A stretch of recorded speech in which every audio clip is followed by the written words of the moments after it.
primeira igreja presbiteriana em Petrolina. Uma igreja para frequentar, muito mais uma família para pertencer.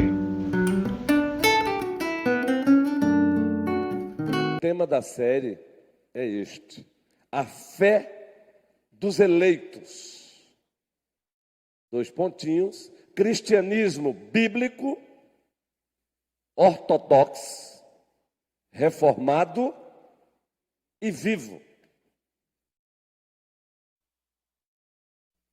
E já estamos agora nesse subtema da série: doutrinas centrais do cristianismo bíblico, ortodoxo, reformado e vivo. E antes de adentrarmos, relembrarmos essas verdades que se encontram nesse slide e passarmos para o próximo, vamos ler a Bíblia. A primeira carta de Timóteo, carta de Deus, o capítulo 6, o versículo 3. A primeira carta de Timóteo, carta de Deus, o capítulo 6, o versículo 3. Estamos observando daqui algumas pessoinhas agradáveis, não é? Que estão de volta aqui na região, outras que estamos tendo o privilégio de conhecê-las. Após o estudo, vamos citá-las aqui para a glória de Deus. Somos uma igreja para frequentar, muito mais para pertencer. Não é, Érica? Petrolina se encontra com as portas abertas, viu, Érica? Para morar também. Se alguém ensina outra doutrina e não concorda com as sãs palavras de nosso Senhor Jesus Cristo e com o ensino segundo a piedade, o que é que Paulo diz em seguida? É enfatuado, nada entende, mas tem mania por questões e contenda de palavras, de que nasce inveja, provocação, difamações, suspeitas malignas. Altercações sem fim, por homens cuja mente é pervertida e privados da verdade, supondo que a piedade é fonte de lucro, só até aí mesmo. Versículo 4, queridos Tiago e Venâncio, volte aí, por favor. O 3, ou melhor, perdão, o 3. Observe, se alguém ensina outra doutrina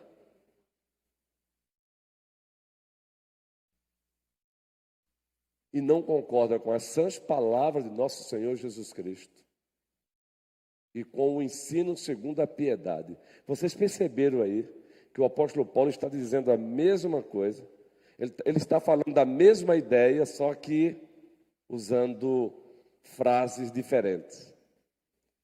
Ele chama aí o cristianismo bíblico de doutrina e ele alerta para não abrir espaço para outra doutrina. Então ele chama o cristianismo bíblico ortodoxo, reformado e vivo de doutrina. É a doutrina de Cristo. E ele faz um alerta: não abram espaços para outra. É somente a doutrina de Cristo. Mas ele vai além, prossegue dentro desse paralelismo. Isso é um paralelismo, onde ele diz a mesma coisa, ele repete com outras palavras. E não concorda com as sãs palavras de nosso Senhor Jesus Cristo. Vejam, o cristianismo bíblico, ortodoxo, reformado e vivo, ele é chamado por Paulo aí de sãs palavras do nosso Senhor Jesus Cristo. E terceiro, ele chama de o ensino segundo a piedade. Perceberam que ele está trabalhando aí a mesma ideia? O cristianismo bíblico, ele chama de doutrina de Cristo, sãs palavras de nosso Senhor Jesus Cristo e o ensino segundo a piedade. É assim que ele descreve nesse versículo 3 do capítulo 6, da carta de Deus a Timóteo, o cristianismo bíblico. A fé dos eleitos, cristianismo bíblico, ortodoxo, reformado e vivo. E ele faz questão de dizer: cuidado. Cuidado, porque existem pessoas ensinando outra doutrina que não tem nada a ver com a doutrina de Cristo, não tem nada a ver com as sãs palavras de nosso Senhor Jesus Cristo, não tem nada a ver com o ensino segundo a piedade, ou seja, não tem nada a ver com a fé dos eleitos, cristianismo bíblico, ortodoxo, reformado e vivo. Cuidado! Por isso estamos com esse tema. E agora o subtema: verdades centrais do cristianismo bíblico, ortodoxo, reformado e vivo. Uma igreja saudável, lembremos-nos, pois, que é uma igreja também ortodoxa. 2 pontinhos, ela preza pela doutrina correta.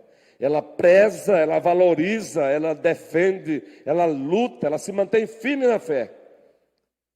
Há 8 dias, nós iniciamos falando sobre essa primeira doutrina central do cristianismo bíblico, ortodoxo, reformado e vivo. É a doutrina da inspiração da Bíblia. Como essa doutrina é central? Ela é central. É uma doutrina inegociável. Os teólogos liberais, eles negociam essa doutrina. E até cristãos conservadores, teologicamente falando, acabam fazendo pouco caso dessa doutrina. Aliás, não são poucos os cristãos que não valorizam até uma reunião dinâmica de doutrina. Doutrina da inspiração da Bíblia. Essa doutrina diz que a Bíblia foi inspirada por Deus. Já trabalhamos isso aqui quinta-feira. 2 Timóteo, capítulo 3, diz isso. Toda a Escritura é inspirada por Deus. 2 Pedro, primeiro capítulo, Pedro disse que homens supervisionados pelo Espírito Santo falaram da parte de Deus. É o que esses 2 textos dizem. Com base nesses textos, nós afirmamos aqui quinta-feira que essa inspiração ela é verbal, palavra por palavra da Escritura foi inspirada por Deus. E não apenas isso, inspiração plenária, todas as palavras das Escrituras, inspiração plenária. Dissemos também que também é orgânica. O que é isso? Deus, ao fazer isso, Ele não anulou a personalidade do autor secundário. Ele não anulou a personalidade de Moisés, quando ele escreveu o Pentateuco, Gênesis, Êxodo. Lembram? Gênesis, vamos citando aí. Gênesis, Êxodo, Levítico, Números, Deuteronômio. Pentateuco é a linguagem do grego, ou Torá, a linguagem da Bíblia hebraica. Os 5 primeiros livros da Bíblia. Deus não anulou a personalidade de Moisés. Pelo contrário, antes mesmo de levá-lo a escrever, ele preparou Moisés lá no Egito, intelectualmente. Deus é perfeito. Antes mesmo de levar Paulo a escrever 13 cartas, ele preparou Paulo aos pés de Gamaliel. Deus é perfeito, queridos. Ele prepara Paulo antes. Então a inspiração é orgânica. E por último, dissemos aqui que é concursiva e convergente. Ou seja, é Deus e o homem juntos. Então a Escritura Sagrada, ela é fruto de um trabalho de Deus e o homem juntos. Mas é claro, com a supremacia do Espírito Santo, com a supremacia de Deus. Deus e o homem juntos, o resultado, a palavra de Deus.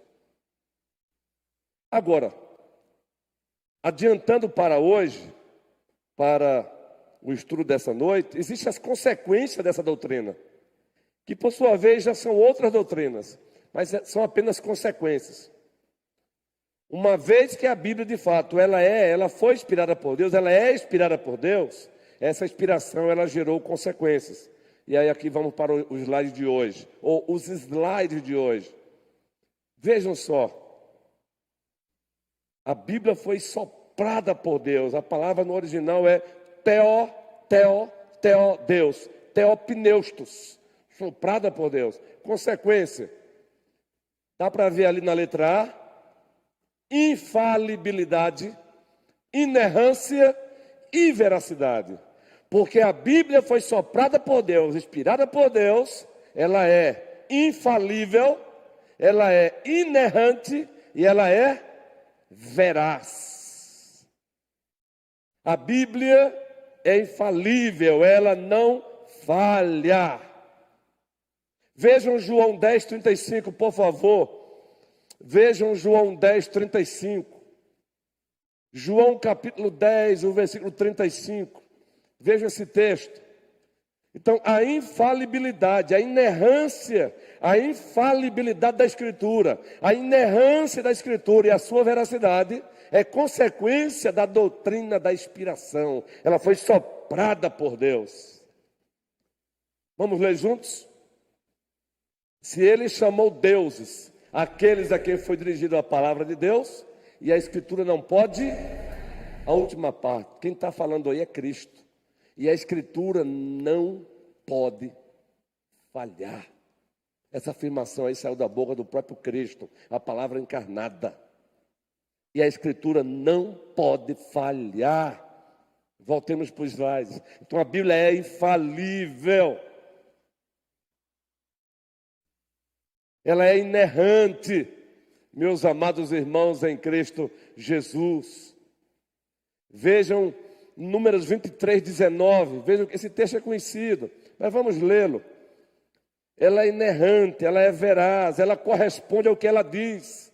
Veracidade é igual à verdade. A verdade, a ideia de verdade corresponde à realidade. Então tudo que a Bíblia diz corresponde à realidade. Essa é a expressão aletheia do original grego, aletheia, verdade. É aquilo que corresponde à realidade. Então, quando Cristo disse, eu sou, essa afirmação dele corresponde à realidade. Ele é o que ele diz ser. Isso é veracidade. O que é que diz esse texto aí? Deus não é homem para, nem filho de homem para quê? Porventura, tendo ele prometido, não fará, ou tendo falado, não o cumprirá.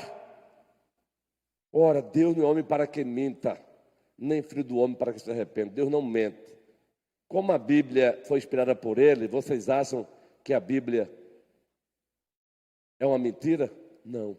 Aí alguém pega essa palavrinha, arrependa-se, aí lê Gênesis capítulo 6, sermão do próximo domingo, Gênesis 6, 7 e 8, Noé, a arca, o dilúvio e seu significado para nós hoje. O sermão do próximo domingo, Noé, a arca, o dilúvio e seus significados para nós hoje. Convide um amigo, um especialmente não crente, para ouvir essa mensagem. Noé, a arca, o dilúvio e seu significado para nós hoje. É o sermão famoso, panorâmico, expositivo panorâmico, Gênesis 6, 7 e 8, domingo, querendo o Senhor. Vai ter parte 2 aí, é claro. E lá a expressão que é usada é que Deus se arrependeu de ter criado o homem. Aí alguém diz, há contradição na Bíblia. Não. O problema é que a Bíblia traduziu para o problema não, entre aspas, isso é resolução. Há uma diferença do hebraico para o português. Há uma diferença de convenções linguísticas do português para o hebraico. Quando a Bíblia diz que Deus se arrependeu, no original está dizendo o seguinte, existem figuras de linguagem, nós chamamos de antropopatia, isso é antropopatia. Em Gênesis 6, quando diz que Deus se arrependeu, é antropopatia, eu vou explicar. Antropos, homem, patia, essa é fácil de definir, não é? Sentimentos, afeições. São sentimentos humanos atribuídos a Deus para que o homem entenda Deus. Não é que Deus se arrepende como o homem se arrepende. Nada pega Deus de surpresa. Isso em hermenêutica é chamado de antropopatia. Vamos lá, vamos gravar, Alessandro. Antropopatia. Vamos lá, Alessandro. Antropopatia. A primeira igreja presbiteriana de Petrolina é também cultura, muito especialmente cultura bíblica. Antropopatia. Aí você vai dizer, quando um professor lá na sala dizer, a sua Bíblia tem contradição, Alessandro. Aqui, olha, Gênesis 6 diz que ele se arrepende, e número 3 diz que não. Aí você diz, calma, professor, você não conhece a hermenêutica, a ciência e a arte da interpretação bíblica. Como assim? Isso aí é antropopatia, antropopatia, antropopatia. Grava aí, Alessandro. A primeira também é cultura bíblica. Deus não é homem para que minta. Por isso a Bíblia é inerrante. E o sermão do domingo, parte 2 vai ter, é claro, vai ser parte 1, depois parte 2. Convide o não crente, por favor. Pratique o Projeto André. O Projeto André, ele é antigo, muito especialmente as igrejas batistas no passado praticavam. Ele não é propriedade de ninguém. A Bíblia, ela só foi, ela é patenteada por Deus. Inclusive a IPP está praticando agora durante o mês de junho o Projeto André. Qual é o Projeto André? Lembra do que foi que o André fez? Lembra o que ocorreu com o André? Vou chamar o irmão, justamente, Carlos. Então leve alguém até Cristo. Convide pessoas para ouvir esse sermão. A arca, Noé, a arca, o dilúvio e seu significado para nós hoje. Agora vocês sabiam que tem cristãos hoje, pastores, que dizem que tudo isso é lenda, é mito. Mas quando Noé passou 120 anos construindo a arca, eu imagino o quanta baboseira ele também não ouviu, não foi? Porque diz a Escritura Sagrada, Pedro diz que ele era pregador. Ele não estava só construindo a arca, era construindo a arca e chamando o povo ao arrependimento, gente. Pedro vai dizer lá, ele era pregador da justiça, ele era um pregador. Ele estava chamando o povo, 120 anos, chamando o povo ao arrependimento. Eu imagino quantas zombarias, hein? Quantos escarnecimentos, Carlos. Olha um espóliozinho aí, Mateus 24, Cristo diz, assim como foi nos dias de Noé. Olha o espóliozinho aí. Assim como foi nos dias de Noé, casavam-se, davam-se em casamento. Em outras palavras, ninguém estava nem aí para Deus, muito menos para o que Noé estava pregando. Mas aí veio o dilúvio e levou a todos. Assim como foi nos dias de Noé, reticência e deixa para domingo. Não é brincadeira, não, é palavra de Deus. A Bíblia é veraz. Aquilo que ela afirma corresponde à realidade. A Bíblia diz que o diabo é um querubim caído, é um ente angelical. Mas aí tem teólogo dizendo que não, isso é um mito. O mal é aquilo que praticamos, vai nessa.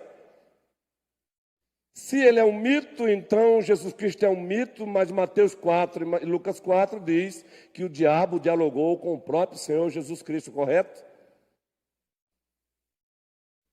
Mateus 4 começa assim, o Espírito Santo levou Jesus Cristo para o deserto para ser tentado por quem? Pelo Satanás, pelo diabo. E o diálogo se iniciou. Se tu és o Filho de Deus, manda que essas pedras se transformem em pães. E aquele que não é mito, ele é real, é o Logos de Deus, a palavra encarnada disse, também está escrito. Cristo evoca a palavra de Deus. Ele vai para Deuteronômio 6, 7, 8. Também está escrito, nem só de pão viverá o homem, mas, completem, de toda a palavra que procede da boca de Deus. Aleluia. B. Eu não vou ler todos os textos, não. B. Consequência da doutrina da inspiração, clareza,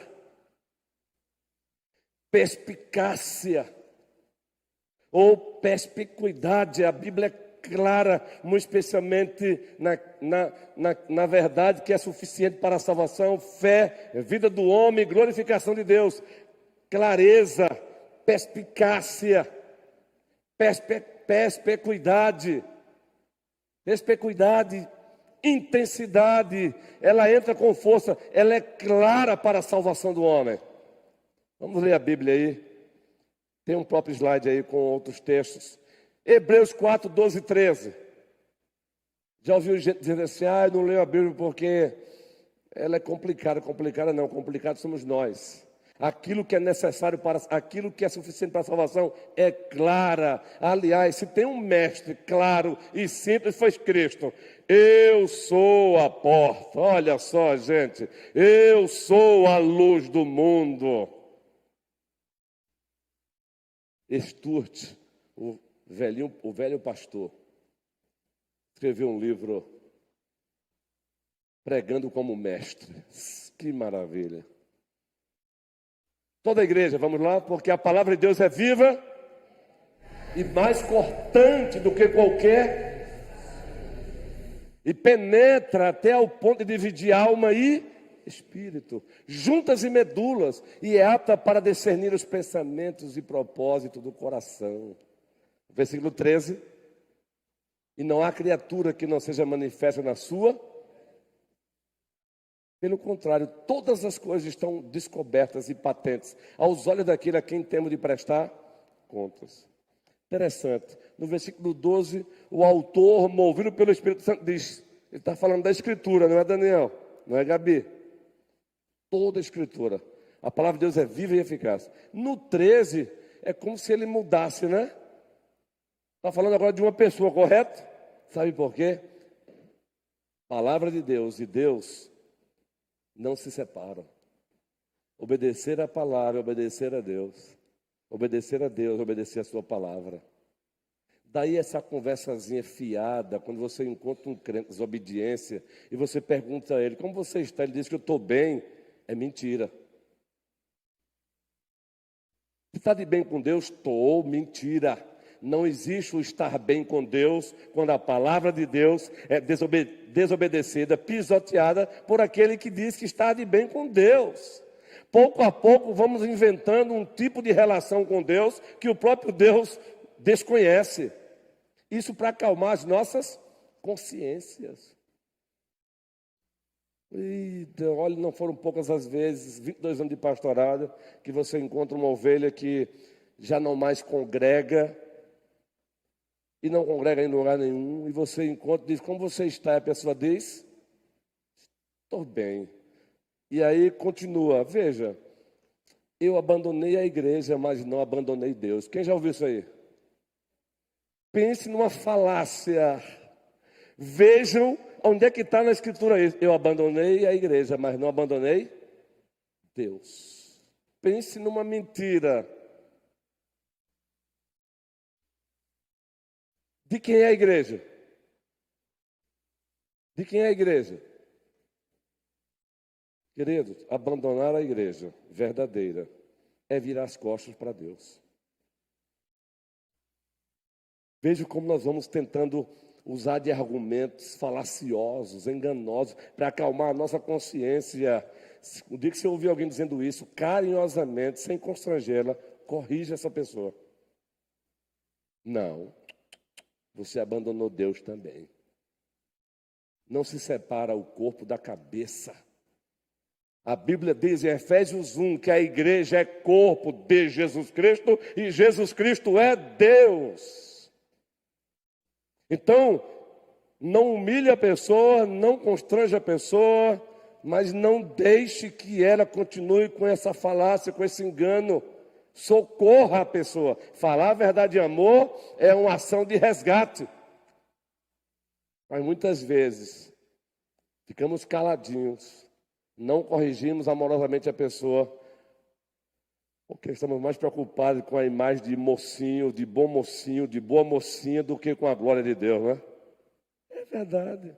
Aí deixamos a pessoa no erro. Eu abandonei a igreja, mas não abandonei Deus. Meu amor, senta aqui. Qual é a base para isso? Que você abandonou a igreja, mas não abandonou Deus. Você abandonou Deus, sim. Eu vou te provar de Gênesis, Apocalipse. Agora, meu amor, não é para te constranger, não é para te maltratar, não é para te socorrer. Não é para mostrar que eu conheço mais do que você, não é para te socorrer. Fuja das garras do diabo. Essa é uma mensagem do diabo. Eu abandonei Deus, mas não abandonei a igreja. E você encontra cristãos presbiterianos com essa conversa feia. Acontece. Obrigado. Fique tranquilos que na hora certa eu volto, viu? É porque o uso das palavras dá nisso mesmo. Mas obrigado, viu? Obrigado por lembrar, Moniquita. Mas eu volto. A mente, ela dá esse curto-circuito. Acontece. Obrigadão, Moniquita. Eu abandonei a igreja, mas não abandonei Deus. Não deixe alguém dizer isso perto de você, a não ser que o momento não seja oportuno, a não ser que você perceba que vai constrangida porque tem mais pessoas perto. Mas aproveite um outro momento, chame e diga: não faça isso não, meu filho. Abandonar a igreja é abandonar Deus, porque a igreja é o lugar do povo de Deus, é o povo de Deus.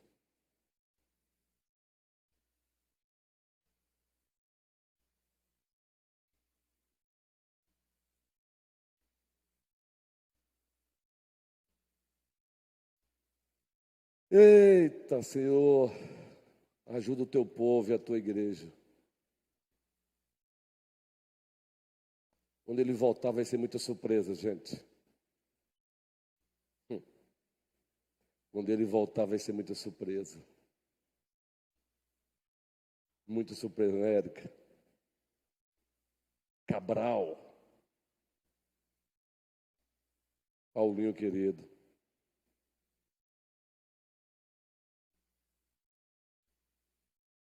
Estamos chegando aí com um cristianismo ao gosto do freguês hoje.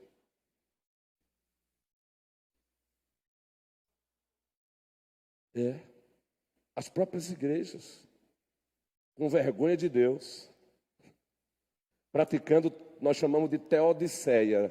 Teodiceia é a ciência que defende Deus, das ações de Deus, que agora algumas igrejas acham que Deus não tem nada a ver com isso. Por exemplo, o Antigo Testamento diz que ele deu ordem em alguns momentos para Israel entrar em outra nação e fazer o quê? Matar homens, mulheres e crianças. Aí aparecem as pessoas com vergonha. Não. É uma interpretação errada. Deus não é assim. Não é. E o dilúvio, quem mandou o dilúvio? Eu pergunto, aqueles que morreram sobre o dilúvio, tinha crianças? Então, já tem agora aqueles que querem defender Deus das ações de Deus. Não, olha, veja bem. Não. O nosso conceito de santidade, de justiça é pífio, Moniquita. O nosso conceito de santidade é pífio. Olha a intimidade de pastor, não é? Eu chamei Mônica de Moniquita, Moniquita. E nas mensagens particulares eu falo: e aí, Moniquita, tem uma cunhada, minha cunhada é Mônica, eu chamo de Moniquita. O costume de casa, ela vai para a praça, né? Ela olhou para mim agora: Moniquita. É o meu diminutivo para Mônica, a minha cunhada, eu chamo ela de Moniquita. Carinhosamente falando.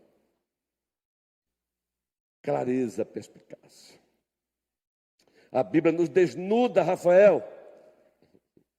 É por isso que aquela frase: ou a Bíblia te afasta do pecado, ou o pecado te afasta da... Ela rasga a gente, ela corta. A ideia de todas as coisas estão nuas e patentes diante de Deus é a ideia de tirar a pele e deixar o corpo livre para quem quiser ver. É assim que Deus nos enxerga. Ele não vê as nossas maquiagens. Ele vê para além das nossas maquiagens. Ele vê o nosso ser na sua inteireza, queridos.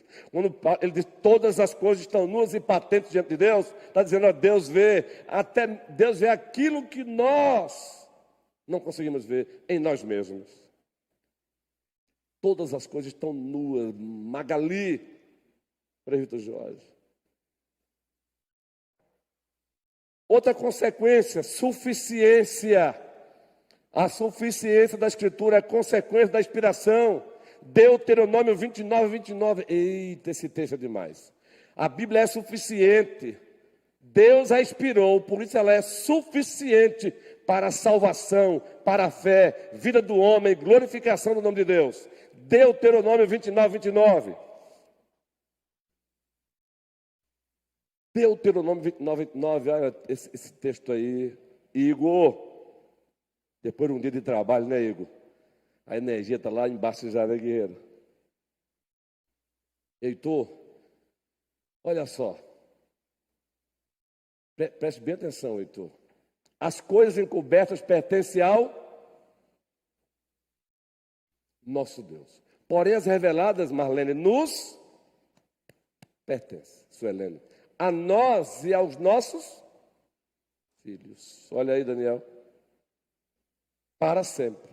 para que cumpramos todas as palavras desta lei.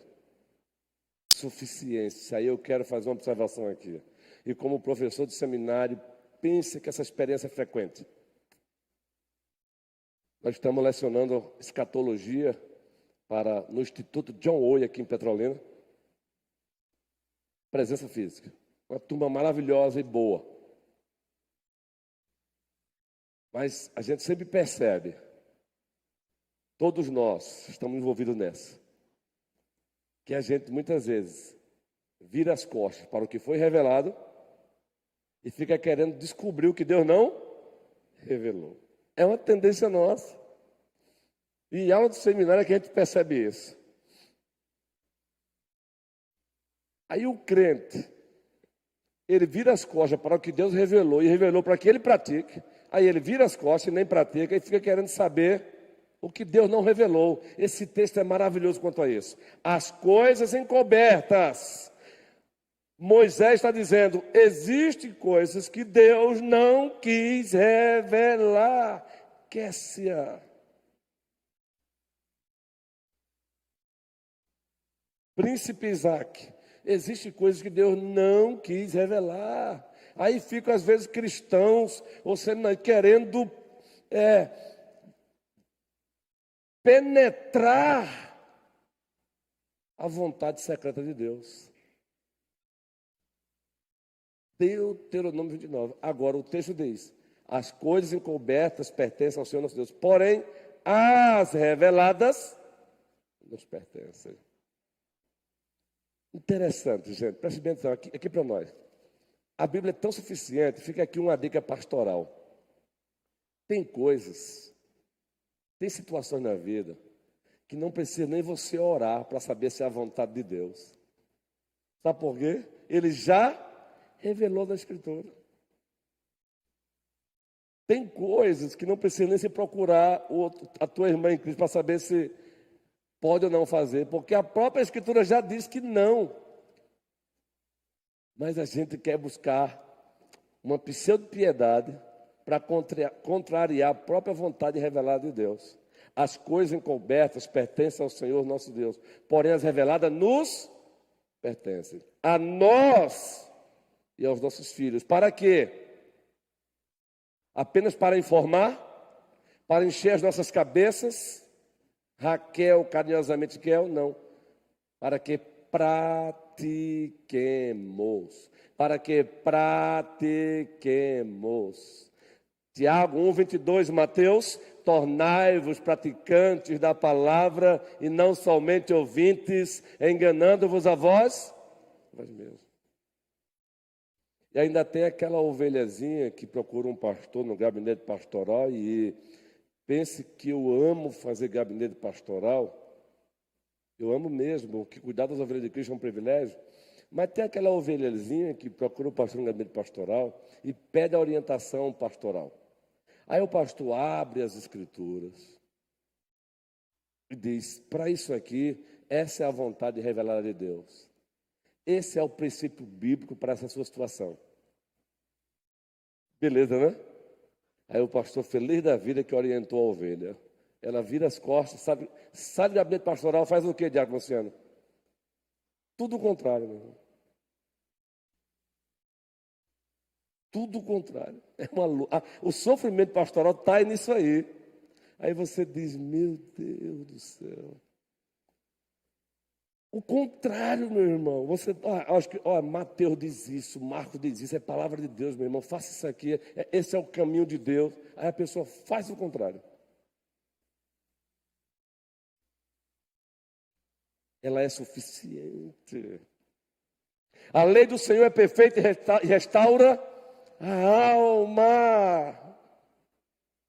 Por último, encerrando, consequência da doutrina da inspiração, a autoridade suprema.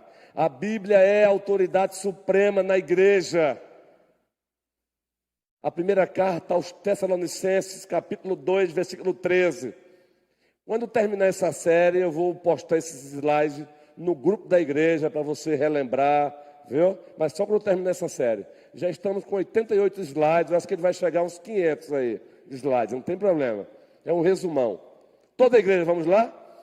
Outra razão ainda temos nós para incessantemente dar graças a Deus. É que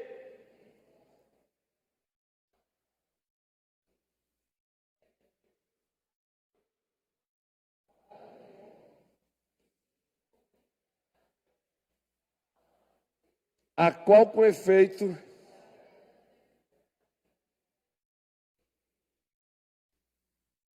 não sou eu a autoridade suprema sobre vocês. É a palavra de Deus, a qual eu devo pregar. A minha autoridade pastoral, ela é subordinada à autoridade suprema da palavra de Deus.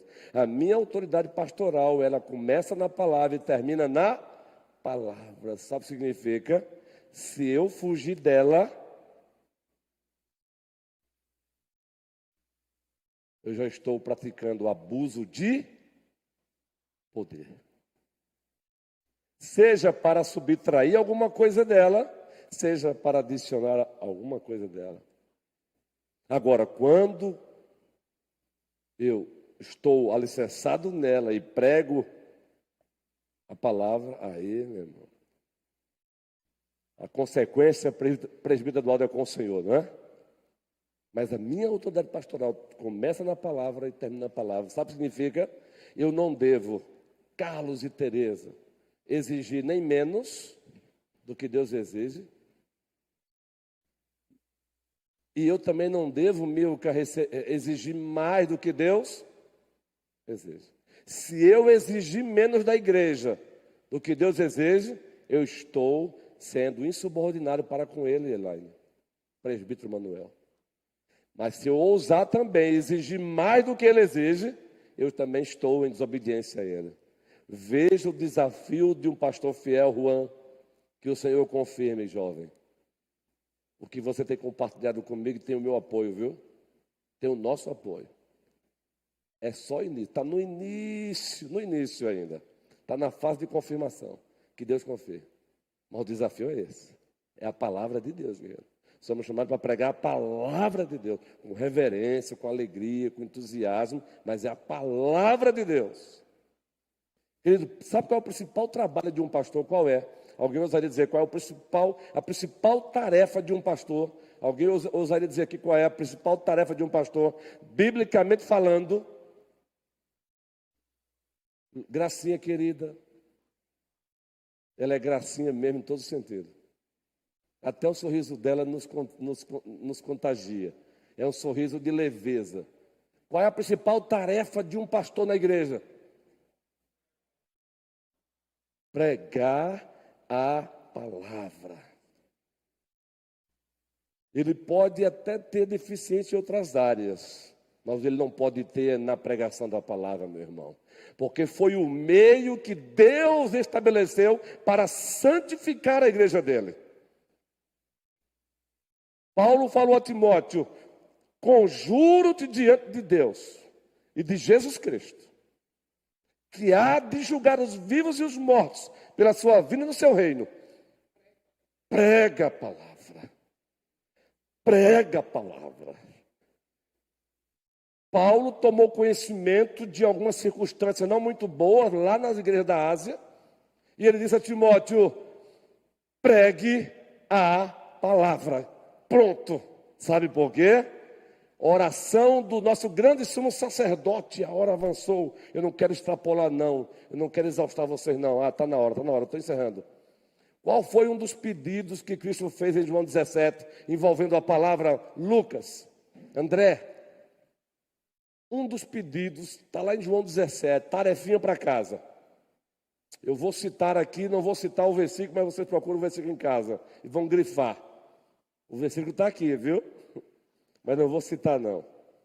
Pedido dele, o grande sumo sacerdote, Jesus Cristo: santifica-os na verdade. A tua palavra é a verdade. Por isso que os nossos catecismos de Westminster diz que um dos meios de graça que o Senhor usa para santificar a igreja é a pregação da palavra. Ore a semana pelo teu pastor, ou pelos pelos pastores. Senhor, usa, capacita, conceda a ele bons livros, que ele abra os livros e entenda muito mais a Bíblia. Ajuda ele a preparar homileticamente. Ajuda, Senhor, usa, porque é a pregação da palavra que converte, é a pregação da palavra que santifica, é a pregação da palavra que edifica, é a pregação da palavra que faz uma igreja surgir, é a pregação da palavra que mantém uma igreja, é a pregação da palavra que faz uma igreja crescer, é a pregação da palavra. Que o Senhor nos abençoe, povo querido, povo amado.